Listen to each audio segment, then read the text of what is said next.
योग वशिष्ठ महारामायण सुनते रहने के लिए हमारे चैनल को सब्सक्राइब करें और बेल आइकन जरूर दबाएं।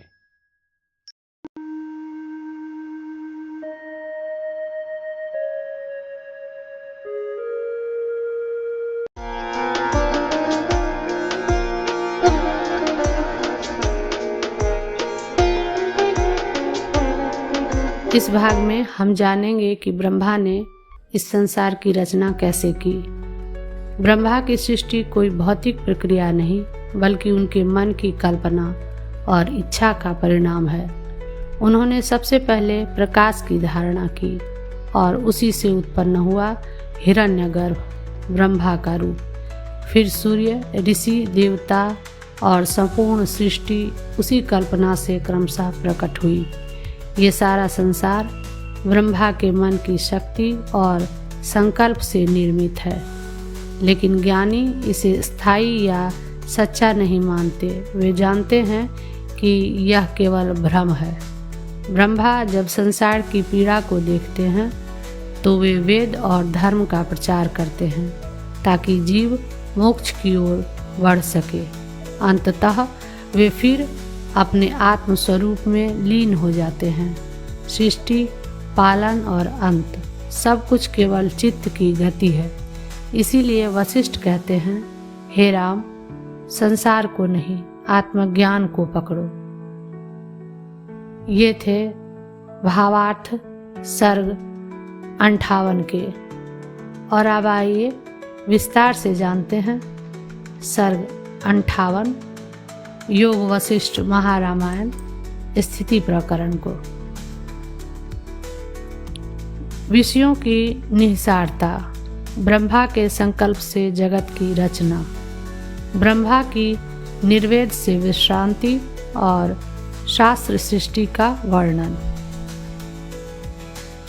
प्रसंग प्राप्त कच गाथा को समाप्त करके भोग तत्वज्ञों की इच्छा आदि के योग्य नहीं है, इस विषय का जो प्रकृत है उपादन करते हुए श्री वशिष्ठ जी वैराग्य के उपदेश के लिए विषयों की निहिसारता का विस्तार से वर्णन करते हैं।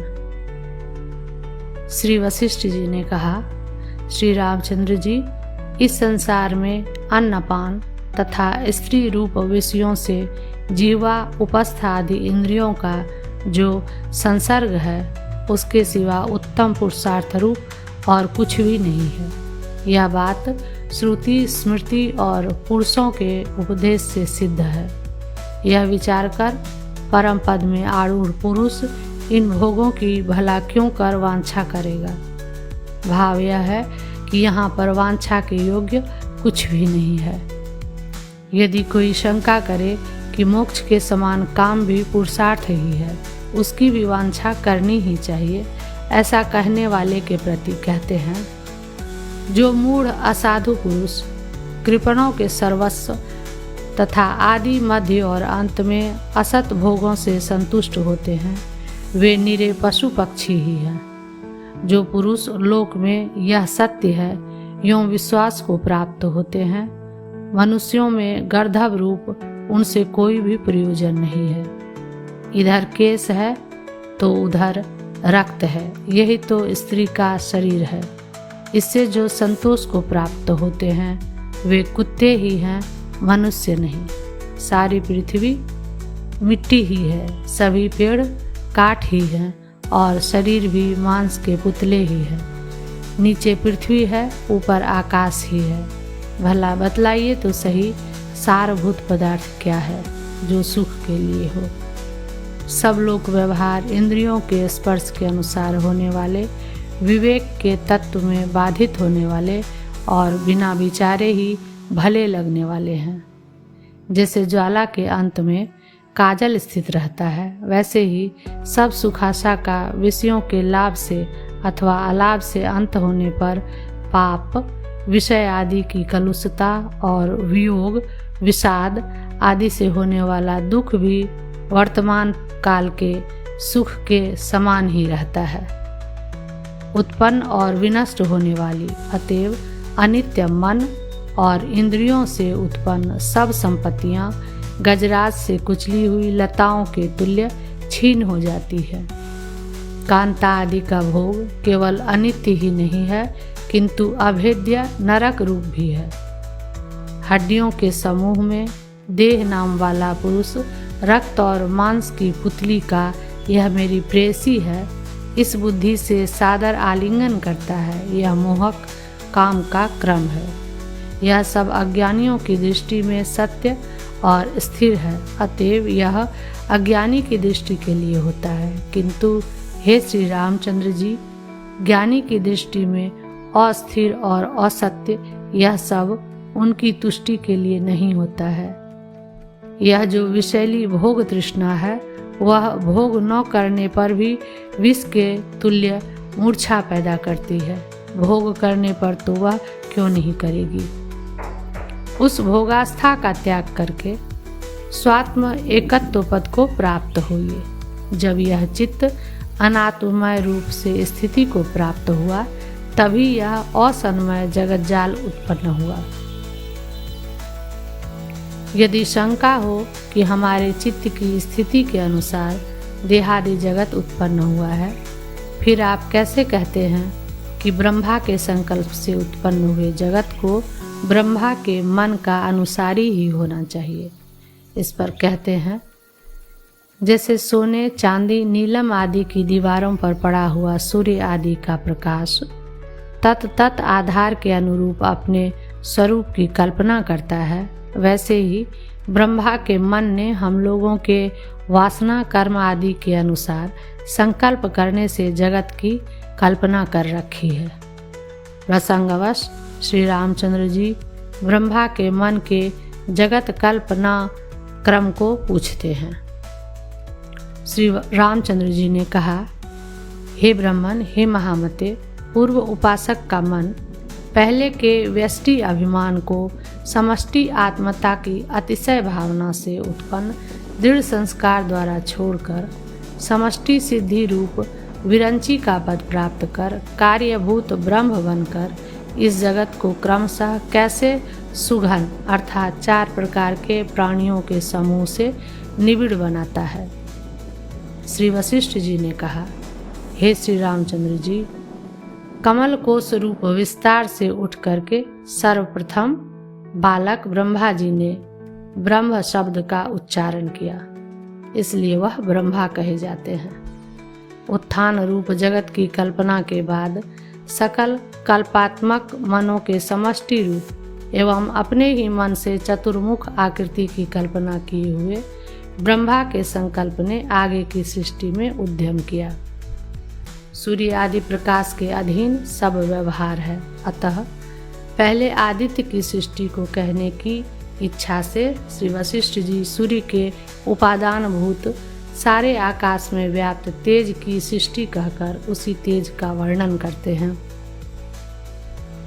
तदंतर उन्होंने पहले अत्यंत प्रकाश से युक्त तेज का संकल्प किया, जिसने शरत काल के अंत में बर्फ से सफ़ेद हुई लताओं के समूह की तरह दिशाओं के मध्य भाग को परिवेष्टित किया था, जिसने पक्षियों के पंखों के सदृश दोनों पार्श्वों में तंतुओं के फैलाने से कभी छीन न होने वाले शून्य रूप आकाश को बहुत से तंतुओं से युक्त सा बनाया था, जिसने फैली हुई तेज की राशियों से आदि अंत तक पहुँचे हुए लोकालोक पर्वत के शिखर के रंग बिरंग धातुओं के संसर्ग से दिगंतों को पीला कर दिया था, जिसने आकाश को स्वर्ण के समान चमकदार और अनावृत, अपरिच्छिन्न तथा प्रकाशमय होने के कारण ब्रह्म ज्ञान के तुल्य बना दिया था, जिसने ब्रह्मा के कमल को विकसित करने के लिए पंखुड़ियों के अंदर प्रविष्ट हुई किरणों से झरोखों पर बनाई गई सुवर्ण की झालरों की तरह चमकदार केसरों से जटायुक्त कर दिया था, और जो एकमात्र समुद्र की तरंगों में प्रतिबिंबित होने के कारण दैदीप्यमान तथा चलते हुए उपवनों के तुल्य किरणों से विभूषित था। उस तेज में अपने सदृश दूसरी मूर्ति की कल्पना द्वारा हिरण्यगर्भ का प्रवेश कहते हैं। तेजोमंडल की सृष्टि करने के अनंतर चतुर्मुख शरीराकार से स्थित पूर्वोक्त मन ने उस चमकीले तेजों से दैदीप्यमान पुराण आदि में प्रसिद्ध अपने आकार के तुल्य शरीर की कल्पना की। तदंतर वह देव उस पिंडीभूत तेज से आदित्य बनकर आज भी प्रत्यक्ष उदित होता है। वह प्रभा समूह रूप मंडल के मध्य में स्थित और जलते हुए कनक कुंडलों से युक्त है। उसके चारों ओर जल रही ज्वालाओं की पंक्तियों को धारण करने वाली धधकती हुई अग्नियां हैं और वह ज्वालाओं से विशालकाय है एवं उसने उक्त विशाल अवयवों से आकाशमंडल को पूर्ण कर रखा है। तदंतर मरीचि आदि प्रजापतियों की सृष्टि कहते हैं। तदंतर विश्व की वृद्धि करने वाले सर्वज्ञ चतुर्मुख ब्रह्मा ने जैसे सागर तरंगों को विभक्त करता है, वैसे ही आदित्य आदि के निर्माण से बची हुई तेज की उन कलाओं को विभक्त कर जिनका 9 प्रकार से निर्माण किया, वे भी तेज के टुकड़े ब्रह्मा जी के संकल्प से ही सब सिद्धियों को प्राप्त और ब्रह्मा के समान ही शक्ति वाले प्रजापति होकर संकल्पानुसार वस्तु को क्षण भर में ही अपने आगे देखकर प्राप्त करते थे।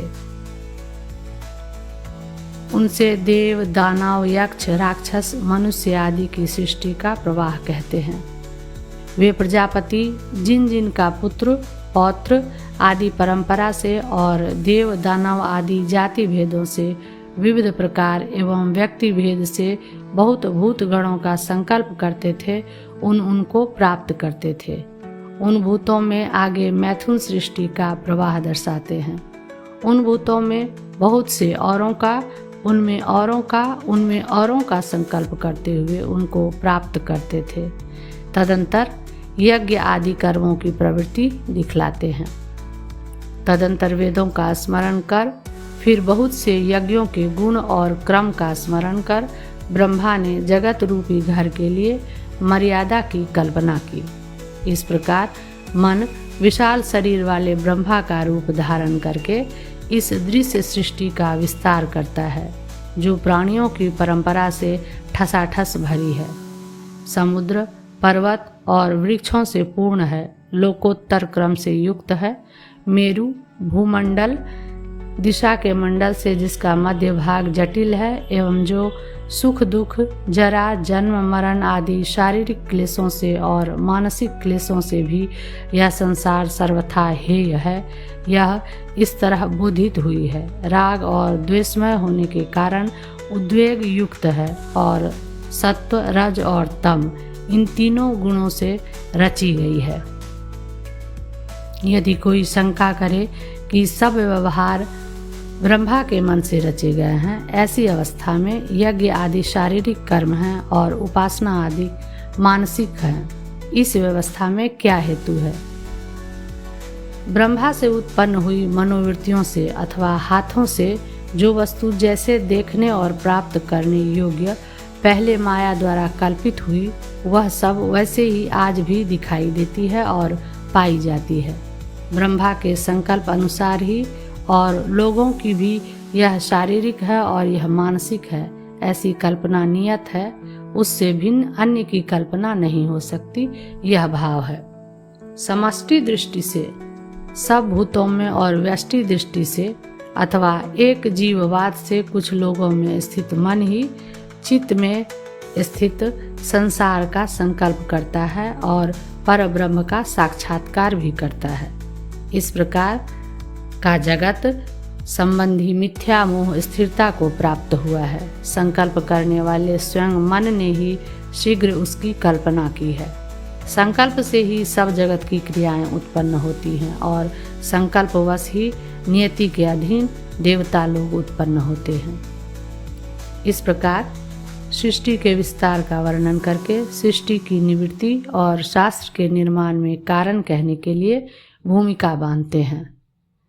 अपने अपने उत्कर्ष के लिए मनुष्य आदि प्रजाओं में धर्म और अधर्म की अभिवृद्धि के लिए प्रयत्न कर रहे इंद्र, विरोचन आदि देवता और असुरों के अधिपतियों द्वारा जबरदस्ती सात्विकी, राजस और तामस वृत्तियों में लोगों को लगाने से वध, बंधन, जन्म, जरा आदि हजारों क्लेशों से अति पीड़ित जगत की सृष्टियों से विरक्त प्रजा समूहों को उत्पन्न करने वाले ये पूर्वोक्त प्रभु कमलासन पर बैठे हुए ब्रह्मा निम्नलिखित विचार करते हैं।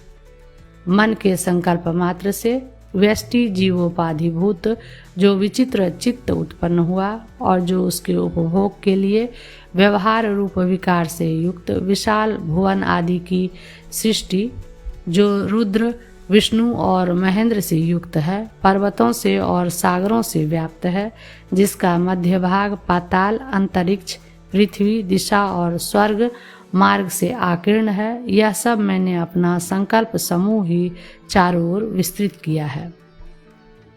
इस समय इस विकल्प के उल्लासन क्रम से मैं विरक्त हो गया हूँ। ऐसा विचार कर कल्पना रूपी अनर्थकारी संकट से विरत हो ब्रह्मा अनादि आत्मरूपी पर ब्रह्म का अपने से स्मरण करते हैं।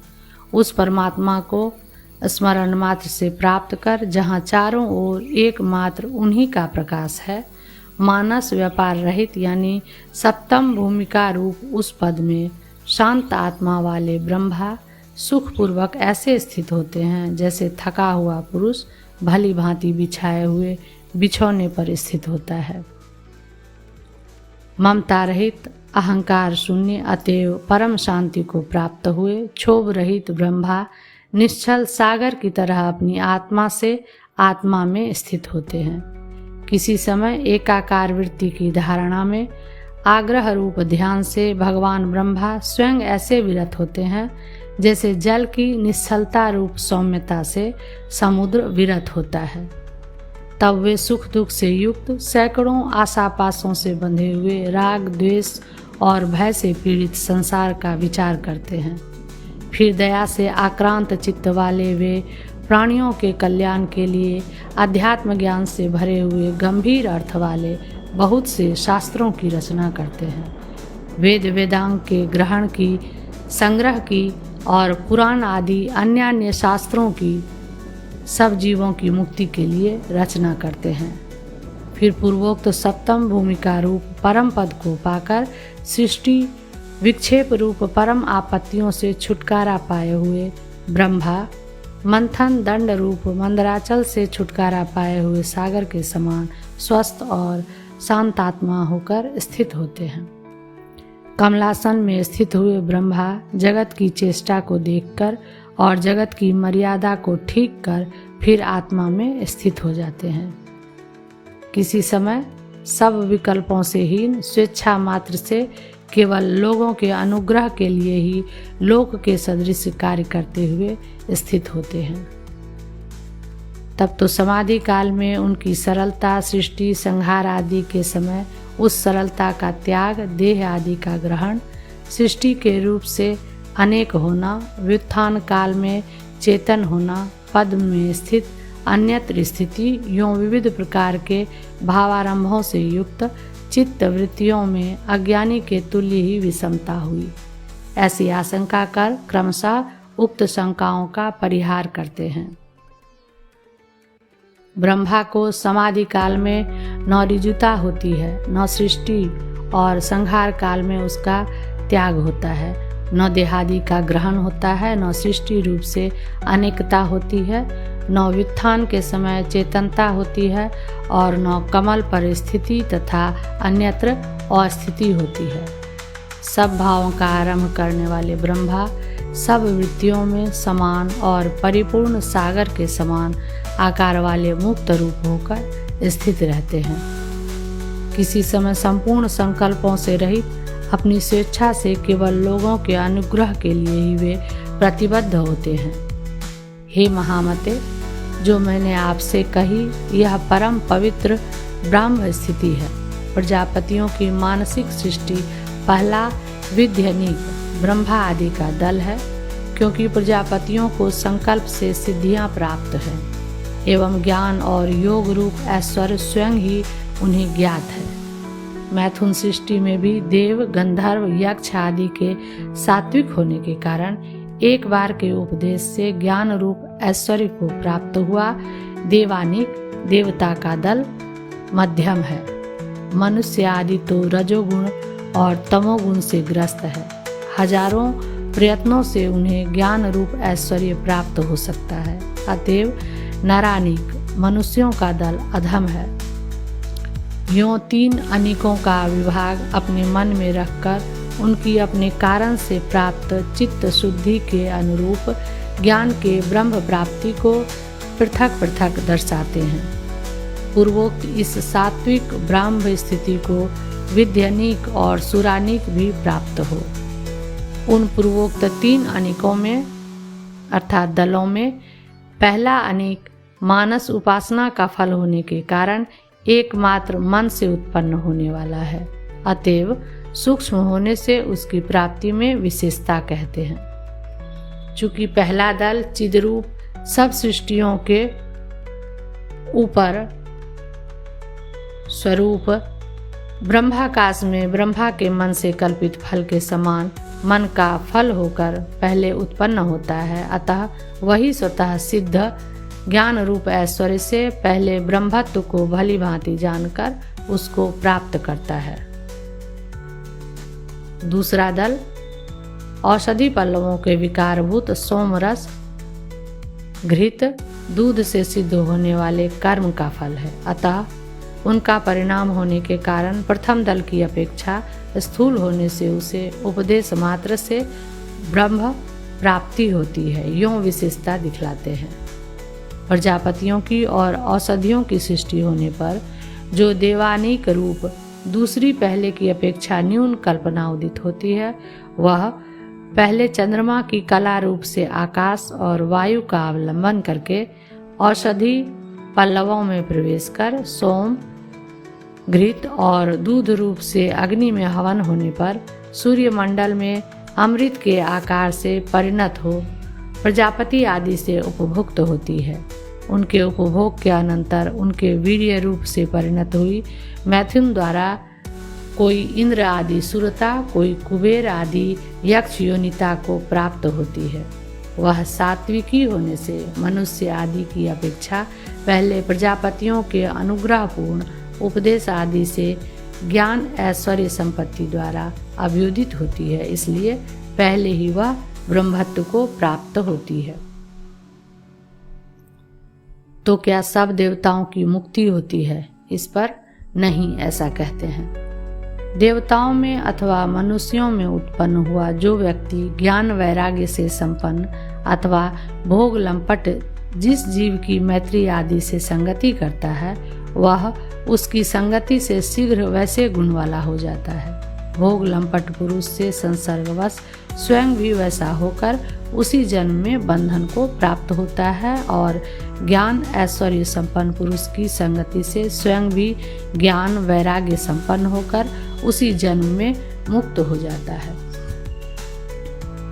तब तीसरे अनेक रूप मनुष्यों को क्या करना चाहिए, इस पर उनका कर्तव्य कहते हैं। बंध और मोक्ष संगति के अनुसार होते हैं, इसलिए स्वयं ही अपने पौरुष प्रयत्न से साधु संगति, सत्शास्त्रों के श्रवण आदि एवं इंद्रिय और मन की जय के उपायों का जब तक फल की प्राप्ति न हो तब तक अभ्यास करना चाहिए। पूर्वोक्त सबका संक्षेप से उपसंहार करते हैं। हे श्री रामचंद्र जी, अधिक प्रकाश वाली उपासनाओं, सब लोगों में प्रसिद्ध यज्ञ आदि कर्मों और अनर्थ फल देने वाले निषिद्ध और मिश्रित कर्मों से क्रम से प्राप्त तथा अनेक प्रकार के प्रारब्ध वेगों, क्रीड़ा कौतुकों तथा क्रोध लोभ से बढ़े हुए व्यवहारों से क्रमशः दृढ़ स्थिति को प्राप्त हुई तीन अनेक रूप सृष्टि सर्वोन्मुख ब्रह्म में इस प्रकार पूर्वोक्त संकल्प कल्पना से ही सत्ता को प्राप्त होकर आविर्भाव को प्राप्त हुई है। इत्याकर से वासिष्ठ महारामायणे वाल्मीकीय देवदूतोक्ते मोक्षोपाये स्थिति प्रकरणे भाषानुवादे